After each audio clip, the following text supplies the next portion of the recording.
মানুষের জীবনের আসল পুঁজি হচ্ছে তার দিলের ইয়াকিন। যার দিলের ইয়াকিন সহিহ, সে দুনিয়াতেও সফল এবং আখিরাতেও সফল।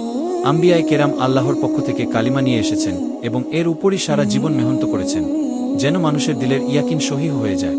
সর্বশেষ নবী হযরত মুহাম্মদ সাল্লাল্লাহু আলাইহি ওয়াসাল্লাম এই কালিমা নিয়ে এসেছেন এবং এই কালিমারই দাওয়াত দিয়েছেন। আল্লাহর খাজানা থেকে সেই উপকৃত হতে পারবে যার দিলে আল্লাহর ইয়াকিন রয়েছে। হুজুর আকরাম সাল্লাল্লাহু ওয়াসাল্লাম আবু সুফিয়ানকে বলেছিলেন, হে আবু সুফিয়ান, আমি তোমাদের জন্য দুনিয়া ও আখিরাতে কল্যাণ নিয়ে এসেছি।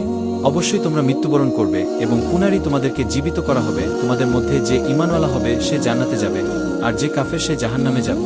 তিনি এই বলে মক্কাবাসীকে দাওয়াত দিয়েছেন যে, আমি এমন এক কালিমা নিয়ে এসেছি, তোমরা যদি ইয়াকিনের সাথে এই কালিমা পাঠ করো তাহলে সমস্ত আরবও তোমাদেরকে মানবে এবং দুনিয়ার অনারব মানুষও তোমাদেরকে কর দিয়ে চলবে।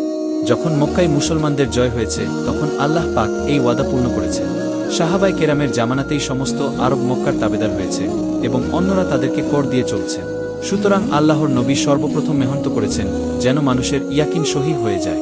অবশ্যই ইসলামের দৃষ্টিকোণ থেকে মানুষের জীবনের আসল পুঁজি হল তার ঈমান বা আল্লাহর প্রতি দৃঢ় বিশ্বাস। ঈমান মানুষের জীবনের প্রতিটি ক্ষেত্রে তাকে সঠিক পথে পরিচালিত করে, তার অন্তরকে শক্তিশালী করে এবং তার সকল কাজকে অর্থবহ করে তোলে। এখানে কিছু দৃষ্টিকোণ থেকে ব্যাখ্যা করা হলো। ১. ঈমান, বিশ্বাস ও ভরসা। ঈমান হল আল্লাহর প্রতি বিশ্বাস ও ভরসা রাখা, যা মানুষের জীবনের প্রতিটি পদক্ষেপে তাকে সঠিক পথে পরিচালিত করে। এটি মানুষের অন্তরে শান্তি ও সন্তুষ্টি আনে এবং সকল বিপদে ধৈর্য ও সাহস যোগায়। কুরআন করিমে এসেছে, যারা ঈমান আনে এবং তাদের ঈমানকে কোনো জুলুম দ্বারা কলঙ্কিত করে না, তারাই নিরাপত্তার অধিকারী এবং তারাই সৎপথে পরিচালিত। সূরা আনাম ৮:২। আল্লাহর প্রতি দৃঢ় বিশ্বাস মানুষের মনে স্থিরতা ও আস্থা আনে। ঈমান মানুষকে ধৈর্য ধরতে শেখায় এবং সকল প্রতিকূলতায় তাকে শক্তিশালী রাখে। ২. তাওয়াক্কুল, আল্লাহর উপর নির্ভরতা। তাওয়াক্কুল হল আল্লাহর উপর পূর্ণ নির্ভরতা রাখা, যা মানুষের হৃদয়ে শান্তি ও ভরসা আনে। এটি মানুষের মধ্যে অযথা চিন্তা ও উদ্বেগ দূর করে এবং তাকে জীবনের প্রতিটি ক্ষেত্রে আল্লাহর উপর নির্ভরশীল করে তোলে। আল কুরআন এ এসেছে, আর আল্লাহই হল সর্বোত্তম ভরসাকারী। সূরা আল ইমরান ১:৫-৯।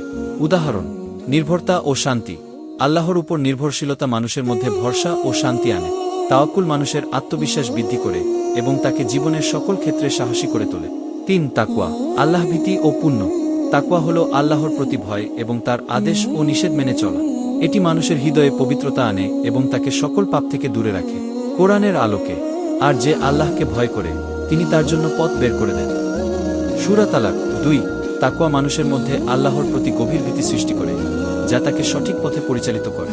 তাকওয়া মানুষের মধ্যে নৈতিকতা ও আদর্শ সৃষ্টি করে, যা তার জীবনকে অর্থবহ করে তোলে। ৪. আল্লাহর স্মরণ, জিকর। আল্লাহর স্মরণ বা জিকর মানুষের হৃদয়ে শান্তি আনে এবং তাকে সকল উদ্বেগ ও চিন্তা থেকে মুক্ত করে।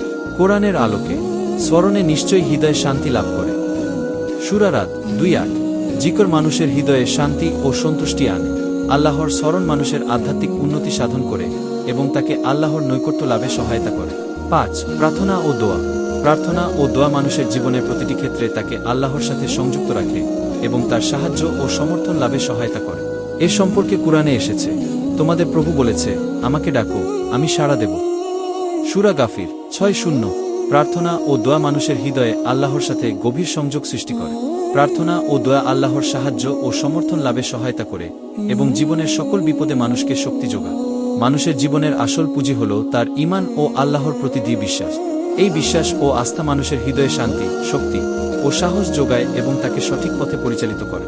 আল্লাহ আমাদের সবাইকে শক্তিশালী ঈমান দান করুন এবং আমাদের জীবনকে অর্থবহ করুন। আমিন। যারা আমাদের এই নতুন চ্যানেল স্টোরিটাইম ইসলামে নতুন, তারা আমাদের এই চ্যানেল সাবস্ক্রাইব করে নিন, যাতে করে পরবর্তী নতুন কোনো টপিক নিয়ে আসলে সহজে দেখতে পারেন। দেখা হবে পরবর্তী কোনো টপিকে। আসসালামু আলাইকুম।